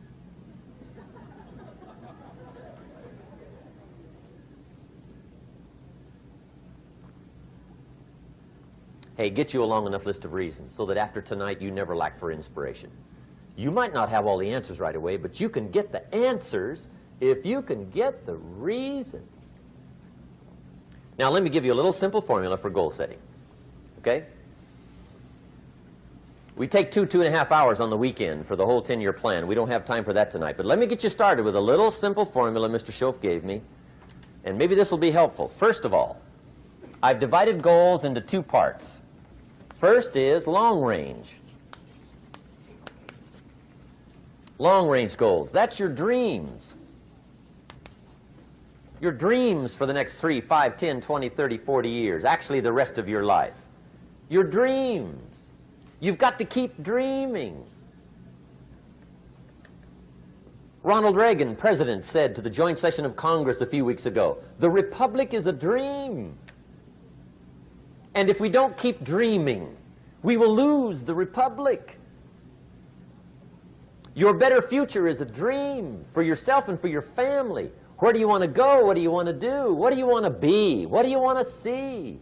You've got to dream dreams. There's a Bible phrase that says, without dreams and visions, people perish. You've got to have something to go for that inspires the heart and the soul. Dreams. From the children of Sanchez, it says, take the crumbs from starving soldiers, they won't die. Take the bread from hungry children, they won't cry. But without dreams, we all will die. You've got to dream. Don't lose your dreams for yourself, for your future, for your family. The dreams of love and enterprise and travel and doing things, becoming something unique on your journey here. Don't lose your dreams. Do some dreaming. That's long-range goals. You've got to have those. So that's number one. Here's the second part of goals, short range. Short-range goals. That's your goals for tomorrow, this week, this month, this year, the immediate future. We call these confidence builders. Because if you set up something short-range, go for it, get it, latch onto it, work hard, accomplish it. That starts building your strong feelings to go for your dreams. Now, I've divided goals into 3 categories. Here they are. Number 1 is economic. That's your goals for money, income, business, profits, production. Economics. Make sure you've got your economics well planned. Economics plays a major role in everybody's life. Economics is major, which means it ought to be meticulously well planned for tomorrow, this week, this month, this year, long range. What if you asked somebody tomorrow if you could see their meticulously well-planned list of economic goals? What would they probably say? They'd say, you some kind of a nut? You must be weird. Hey, I found out what success is. Success is doing what the failures won't do. Make sure you've got your economics well planned. It'll put you in the top 5%. One of the key little subjects we talk about on the weekend is the 7 fundamentals for wealth and happiness. And that's one of them, well-planned economics. It's a fundamental if you want to do well. Join the top 5%. Anybody in this room can join the top 5%, if you will. Okay. Now here's the second category of goals, things. Make a list of the things you want. And on my list of things, now I put everything. Little things as well as major things. Doesn't matter how small it is, it goes on my list. I used to just put major things, cars, homes. I don't do that anymore. I now load my list with everything. Everything. And the reason is, part of the fun of having a list is checking it off. That's it. Boy, at the end of the day, if you can go, got it, got it, got it, got it, got it, got it, whatever it is, right? You get into the habit. So load up your list, the things you want. Now, when you check off something major, celebrate. That's an important point to make. Celebrate your achievements. Live it up. Have a party when you reach something you've worked for a while.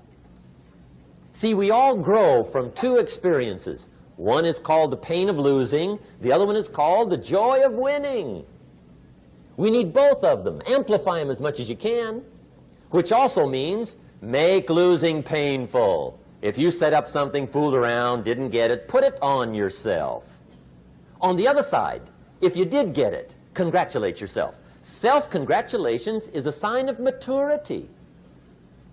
Seeking congratulations is a sign of immaturity. But hey, winning and losing, see, that's what it's all about. That's the name of the game. Now, some people lead such mediocre lives, at the end of the day, they don't know whether they're winning or losing. They got no clue. Guy's just going through the day with his fingers crossed. There's a better way. Okay, here's the third category of goals, personal development. Put those goals together. Personal development goals. That's your goals to be stronger, more decisive, be a speaker, be a leader, learn a language, all kinds of skills. Okay? The whole weekend seminar was designed to improve all your skills so that you walk away more skillful. And that's what you want, the personal development skills. That's what attracts, that's what brings good things to your life, the person you become more skillful. Now, this is quite a package to work on. Economics, things, personal development. For tomorrow, this week, this month, this year, long range. Okay? That'll get you started. Now, here's the simple formula for setting goals. It goes like this. A, work on your goals. That's step one. Work on them. And I put the word work there deliberately. Setting goals is plain hard work. I don't want to kid you. We haven't come here tonight to kid each other. It's work. I know it's work. That's why a lot of people just let it slide. It's work. Many people work hard on their job, but they don't work hard on their future. They just let that slide. And the work involved is making plans. I know most people don't. I understand that, but don't let that be you.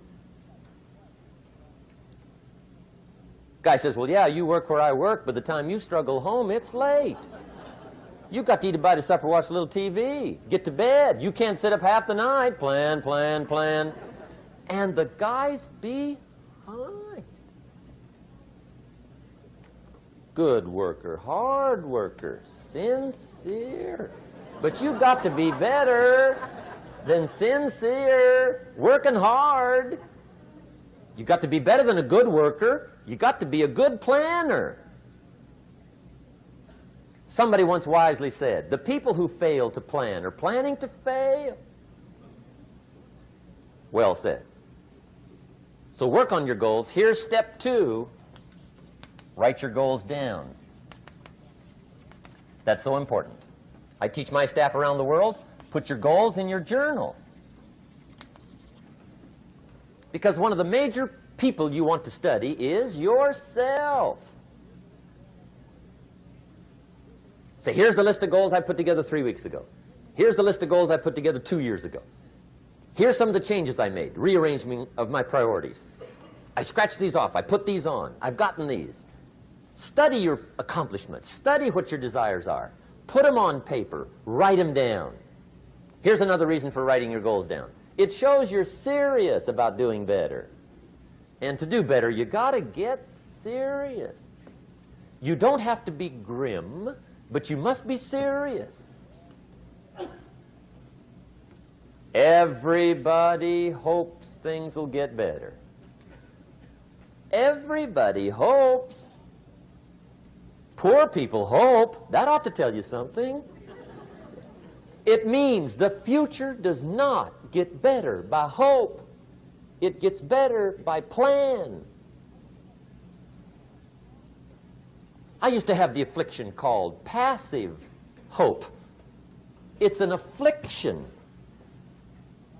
It's bad. Probably what's even worse than that is happy hope. Now that is really bad. That's bad. Happy hope. The guy's 50 and he's broke and he's still smiling. See, that's not good. So get serious about your goals. Put them on paper. Write them down. There's all kinds. His goals, her goals, their goals. Business goals, financial independence goals, family goals. I mean, there's so many things to work on this that if you don't get busy and work on it, sure enough, the time will pass. And sure enough, 5 years from now, you'll wind up where you don't want to be, wearing what you don't want to wear, driving what you don't want to drive, being what you don't want to be. Now's the time to fix it. Now, here's the third step to your goals. Check the size of your goals and the kinds of goals. How big they are, what kind they are, affects you. And here's one of the important phrases of the evening. Your goals are affecting you, whatever they are. Your goals affect your handshake. Your goals affect your attitude, personality. Your goals affect the way you walk, the way you talk, the way you dress. All day long, we're being affected by our goals. Now, some people have goals, but they have such lousy goals. The effect is bad. I asked a guy one time, what are your goals for this month? The guy said, look, if I could just scrape up enough money to pay these lousy bills. That was his goal. I'm not saying it isn't a goal. It's a goal, but it's such a lousy goal, the effect is bad. You don't jump out of bed on Monday morning and say, oh boy, another chance to go out and scrape up the money to pay my lousy bills. See, you don't do that. Usually you say, oh, not another Monday.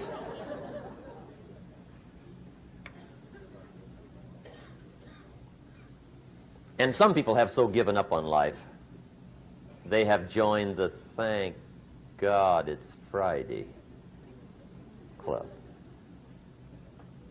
How sad.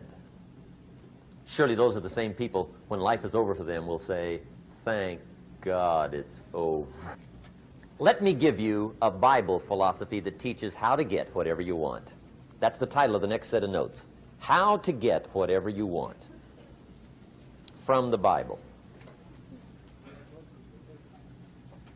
Now again, I'm an amateur when it comes to the Bible. I'm not a pro. But this I can quote, and I think that'll be sufficient. How to get whatever you want. Here's what it says if you're ready. It says, ask,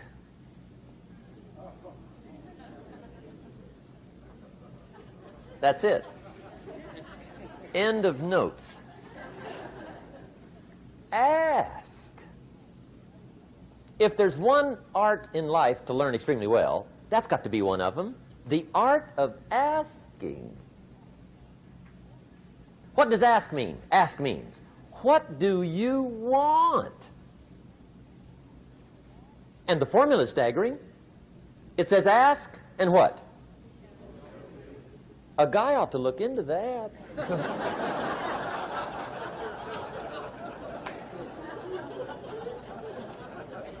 He says, yeah, but you work where I work, by the time you struggle home, it's late. You got to eat a bite of supper, watch a little TV, get to bed. You can't sit up half the night, ask. And the guys be, See, you've got to be better than a good worker. You've got to be a good asker. Now, let me give you 3 key points on asking and receiving. This can do it. Number 1, asking is the beginning of receiving. Asking starts a unique process, mental and emotional. I don't even know how it works. All I know is it works. It's like pushing a button and all this machinery starts working. I don't know how. It just works. There's a lot of things you don't need to know how. Just work them. Some people are always studying the roots. Others are picking the fruit. I mean, it depends on what end of it you want in on. Asking is the beginning of receiving, so start the process. Here's number 2. Receiving is not the problem. Receiving is automatic. Now, if that's true, receiving is not the problem, what's the problem? Failure to ask might be one of your major problems. I don't know. Check it out. The guy says, oh, now I see it. I got up last year and hit it every day, but there's not a scrap of paper with my goals on it. Good worker, poor asker. So you got to change that. Here's number 3. Receiving is like the ocean. There's plenty, especially in California. It's like an ocean here.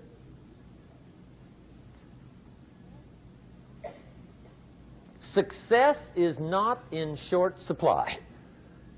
It isn't rationed, and you stepped up to the window and it was all gone. No, no, no. It's like an ocean here. Now, if that's true, what's the problem? Well, some people go to the ocean with a teaspoon. Have you got the picture? See, what you want to do in view of the size of the ocean is trade your teaspoon for at least a bucket, and you'll look better down at the ocean. Kids won't make fun of you, right? Okay. Now, there's 2 ways to ask, and we'll wrap up goal setting. 2 ways. Here's number 1. Ask with intelligence. It didn't say ask intelligently, but I'm sure it meant that. Don't mumble. You don't get anything by mumbling. Be clear. Be specific. Intelligent asking means how wide, how high, how soon, when, what size, what color, how much. Define what you want and describe what you want. That's powerful. In the weekend seminar we teach, goals become like a magnet. They pull you that direction. And the better you describe them, the more they pull. So ask intelligently. Here's number 2. Ask with faith. That's the childish part of the equation. Believe you can get what you want like a child. Not an adult. Adults are too skeptical. So the formula really reads, make plans like an adult and believe in them like a child. And the most incredible things will happen. Just try it for 90 days. Just try it. You can always go back to the old ways. Just try it. Just 90 days, 90 days. Now, here's the last qualifying phrase on goal setting, as we promised to qualify everything. And it simply goes like this. Remember, you won't get everything you want. And we've already studied the reason for that. Simply, sometimes it hails on your crop and rains on your parade. It's that kind of planet. So you won't get everything you want, but if you will work this goal-setting formula, you can get plenty for wealth and happiness. Okay, that's goal setting. We use it around the world. We recommend it. Now, maybe it won't work as well for you as it has for me. I don't know. Maybe not. But what if it did? You got to try. Okay. Here's the last subject, the day that turns your life around. Let me just quickly give you a list of 4 emotions that can change your life in one day. Emotions are powerful. Sometimes it doesn't take much to alter your whole life direction.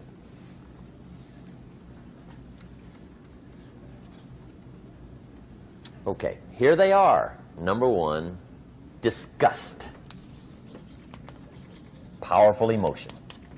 Disgust says, I have had it. See, that could be the day. The day you can say, I've had it. And whether you've had it with something small or something major, the day you can say, I've had it, may not be the day it ends, but the day it begins. That's what I said when that little Girl Scout left my door when I'm 25. I give her the big lie, she leaves, I say, I don't want to live like this anymore. I've had it with lying and being broke. Powerful day. The man's finally had it with mediocrity. He's had it with being a loser. He's finally had it with those awful sick feelings inside, knowing his wife is at the grocery store looking at 2 cans of beans, one marked 37 cents, one marked 39 cents. And the guy sick inside knows his wife's going to buy the 37-cent can, and she doesn't even like the brand. Do you know why she's going to buy the 37-cent can? To save 2 cents. The guy sick inside finally says, I've had it. Being on my knees in the dust looking for pennies, we're not living like this anymore.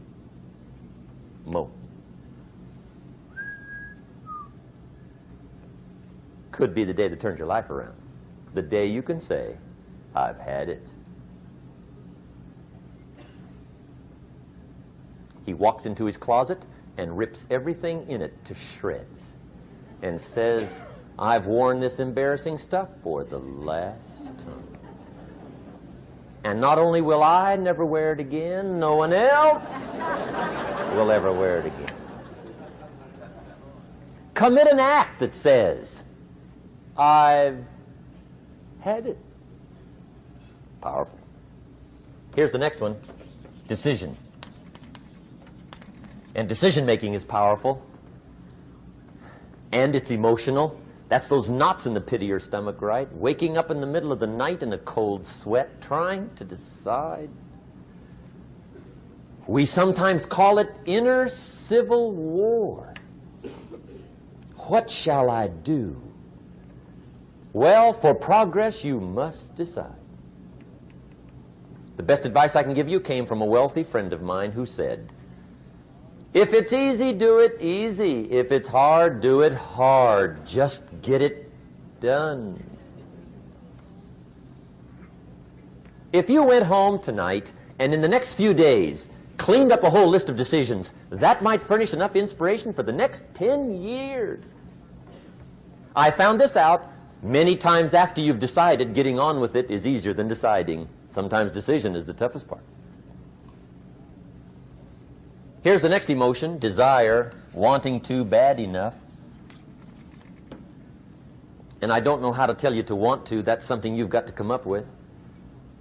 There's 2 things I know about desire. Number 1, it comes from inside, not outside. You don't send off for it. Number 2, I know desire can be triggered by something.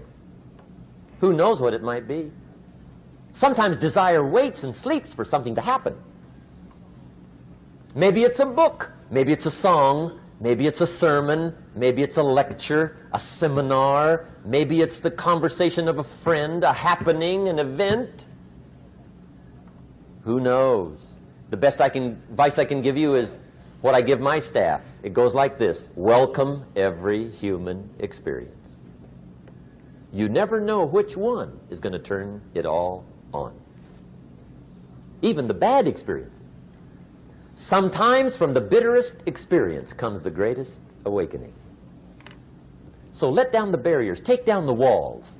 The same wall that keeps out disappointment keeps out happiness. Let life touch you. Don't let it kill you, but let it touch you. Here's the last one. This one's powerful. Resolve.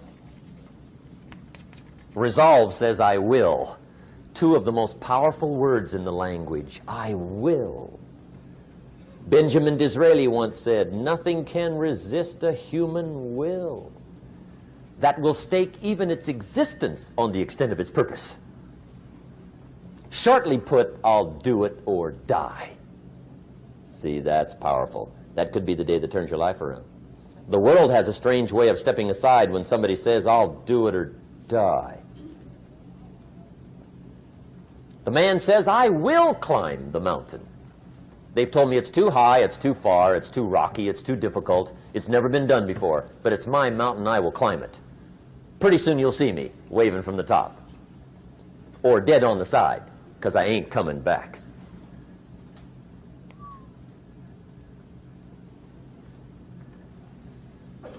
The best definition I ever got from the word resolve came from a little junior high girl in Foster City, California, up north. I'm talking to the junior high kids one day. I love to ask kids definitions. They come up with beauties. I got to the word resolve and I asked, who can tell me what resolve means? And I got several hands, and they were all pretty good, but the last one was the best. Little girl, about 3 rows back, held up her hand. She said, Mr. Rohn, I think I know what resolve means. I said, darling, what do you think it means? She said, I think it means promising yourself you will never give up. I said, that's it. Webster, stand aside. That is the definition. Promise yourself you will never give up. I asked the kids, how long should a baby try to learn how to walk? How long? How long would you give your average baby before you shut him off? How long? See, any mother in the world would say, you're crazy. My baby's going to keep trying until it learns how to walk. What a magic formula.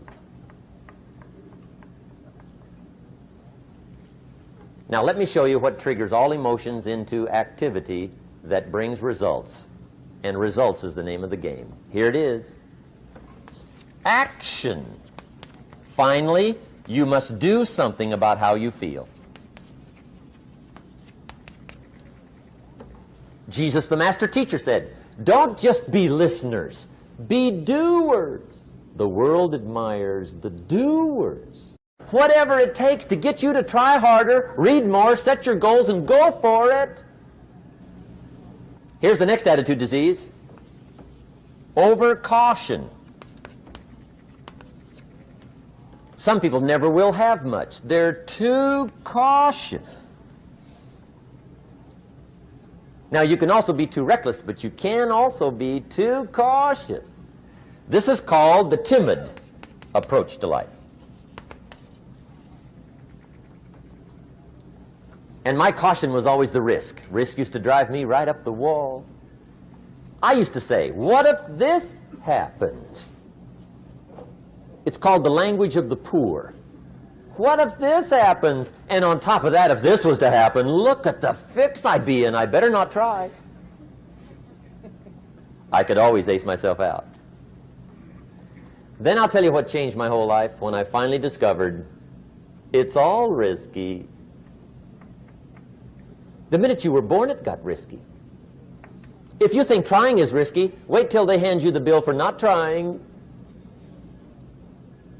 If you think investing is risky, wait till you get the tab for not investing. See, it's all risky.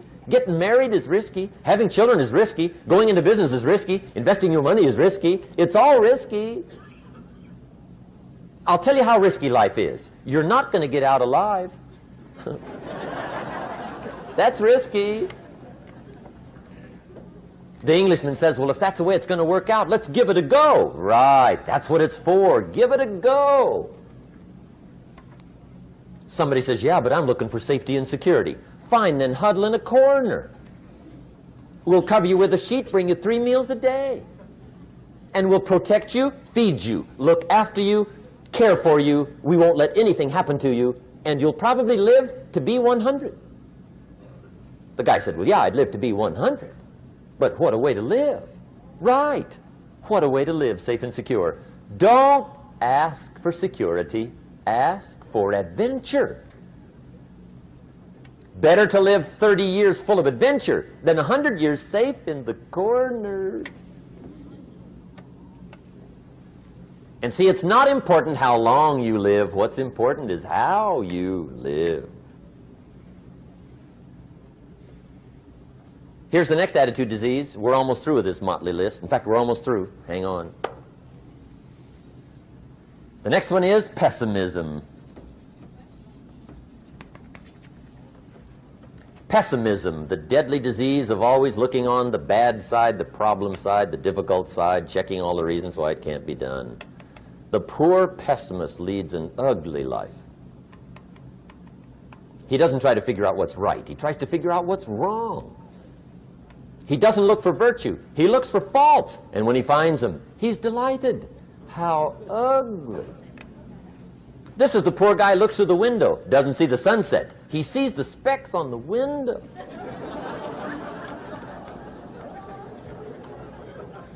And this is the poor guy, right, who rushes up, takes such leave of his senses. This guy rushes up and he says, I've got 5 good reasons why it won't work. He's so dumb he doesn't know all you need's 1. He's got 5.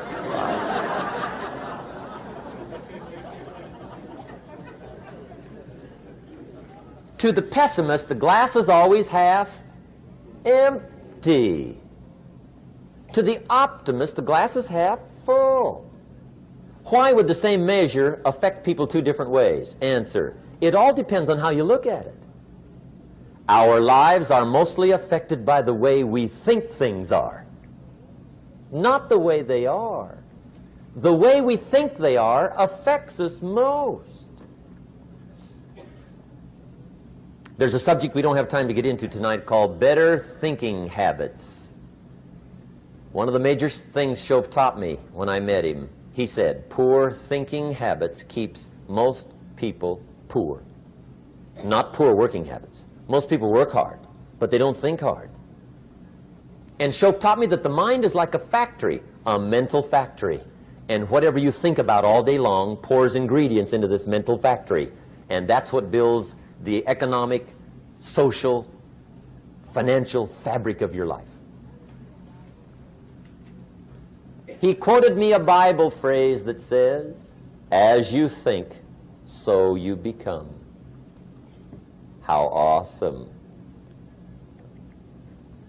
When he talked about poor thinking habits, he had me. I used to start the day reading the morning newspaper. I mean, you can believe that or not. I'd get a cup of coffee and read the paper. I'd load up on wars and riots and murders and stabbings and killings and bank robberies and muggings and car wrecks and tragedies. I'd even read the back pages. I seem to like that stuff for some weird reason. I'd load up on all that, and then I'd start the day. You can imagine the kind of days I used to have. You walk around on your financial knees. They call you economic peewee.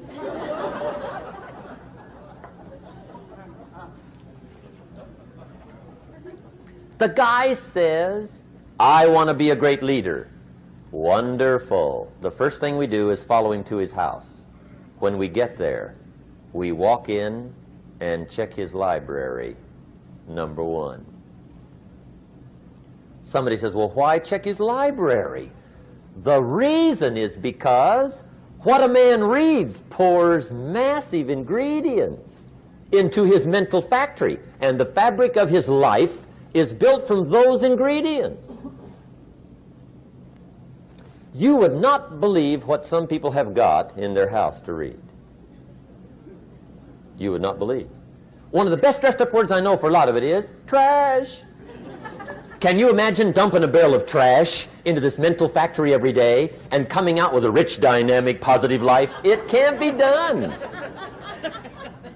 You might as well try making a cake with cement. The kids back in Danbury, Connecticut, high school, they're asking me questions one day. I'm talking to the kids. Kids got good questions these days. One of them said to me, Mr. Rohn, how do you build the good life? I said, it's simple. It's not easy, but it's simple. Here's how you build anything. Select the right ingredients, keep out the wrong ingredients, and it starts with thought. Everything starts with thought. So you must be wise and careful what you think about, because that starts everything. You got to be wise and careful. I asked the kids, what would happen if somebody dropped sugar in my coffee? They said, well, you'd be okay. I said, what if somebody dropped strychnine in my coffee? They said, well, you'd be dead. I said, correct. Lesson 1. Life is both sugar and strychnine. You gotta be careful. I said, what if my worst enemy drops in the sugar? They said, will you be okay? I said, what if my best friend, even by accident, drops in the strychnine? They said, well, you'd be dead. I said, correct. Lesson 2, watch your coffee.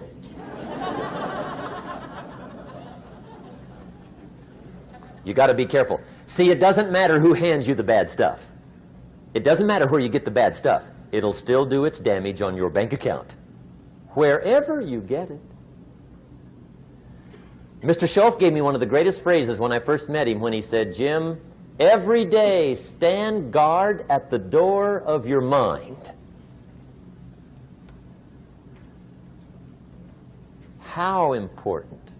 Stand guard at the door of your mind.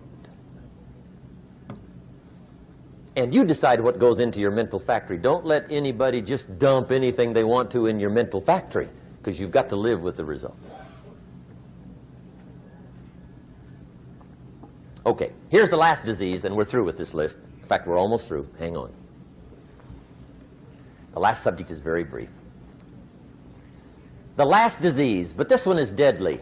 Engage in this one, indulge in it even slightly, and you might as well forget the future, because it's going to forget you. Complaining,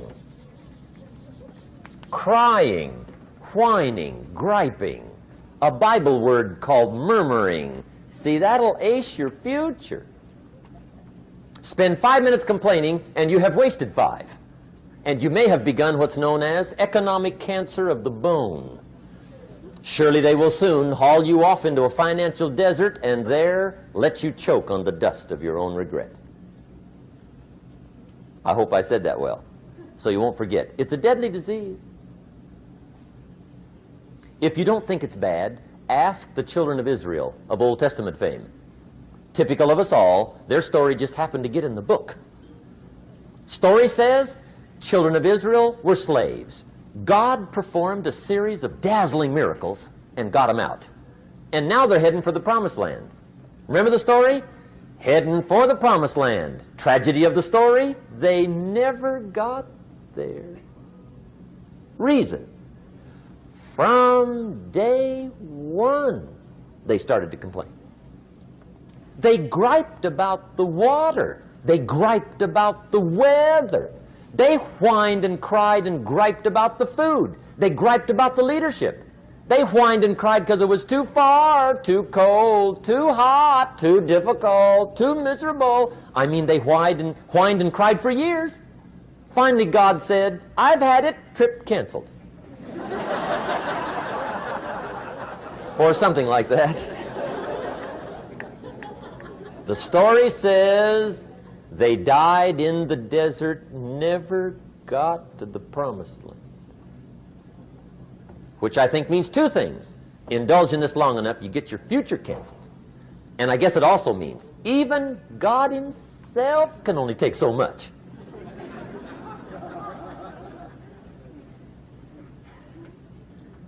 Okay. Just be on the lookout of the things that can destroy all the good you start. The war is on. And this evening, tomorrow, mentally, personally, socially, economically, you got to make sure you're winning the war. And this is part of it.